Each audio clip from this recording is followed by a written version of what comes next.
Stoics believed that strong minds suffer without complaining, while weak minds complain without suffering. Yet, the modern man complains louder than ever, already throwing tantrums when the traffic light turns red. It's almost comical how easily his peace crumbles.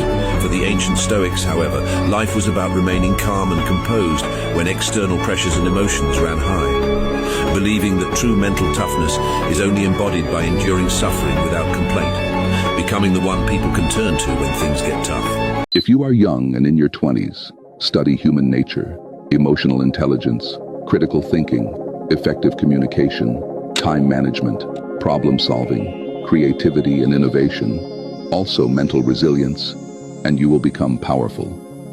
Stop wasting your time thinking about the next step or how to start. Just learn these things, and the universe will tell you what to do by itself. I think it's time to recognize that we are loved, and to allow ourselves to feel that we are loved, and to accept the power that that gives us to become instruments of that which is good in the universe. There are moments in everybody's life that are critical moments in which you start to turn. Let this be one of them. Don't be normal. Learn what no one learns. Try what no one tries. Fail like no one does. Get up like no one could. Enjoy the pain and pleasure of a path no one has walked before. Ignore rules. Ignore standards. Because average is a sin. Comfort is a curse. And the worst thing you can do is become something anyone else can too. If you're worried that people are falling out of your life, remember this one thing. The orange peel theory suggests that if someone is willing to peel an orange for you, it means they're prepared to make sacrifices to prioritize your happiness. This simple act can define your relationship. When we do small acts of kindness for those who matter to us, we build a foundation of safety, security, and care. Our loved ones enter the space knowing that we pay attention to them and show up with intention. One of the big questions surrounding this theory is, what's better, grand gestures of love or small everyday acts? While grand gestures feel amazing, the truth is, it's the small acts that create a sense of connection for long-term success. But contrary to popular belief, it's not about whether the orange gets peeled or not. It's about whether the orange is peeled out of genuine intention and whether the receiver shares their gratitude in return. It's two sides of the same coin.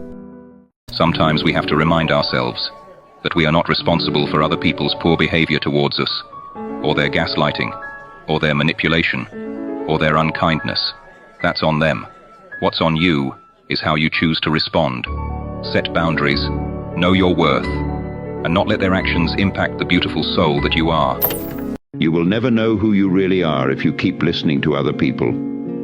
You'll always be brave in someone's mind and coward in another's, strong to one and fragile to another, good to one and terrible to another. You will be seen as annoying to one and comforting to another. Some will feel anxious around you, and some will find peace in your company. Some will see you as too much, while others will see you as a gift. The world will look at you from their subjective point of view. The world is never going to agree on a definition of who you are, so you might as well live the way that feels true to your heart. Be yourself. I came across a quote that said, "I hope you believe that you can still make a beautiful life for yourself, even if you lost many years of it to grief, or darkness, or a wound that wouldn't close. Remember, the past has no power over the present moment." We spend so much of our time living anywhere but the present. A lot of our deepest worries are rooted not in what is currently happening, but rather in what happened in the past, or what is yet to happen. We grieve over what could have happened, and make the worst-case scenarios of what could possibly happen.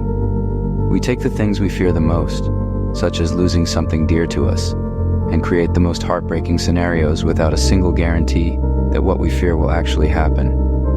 We begin to convince ourselves that the story we have written will play out exactly as we have pictured it in our minds.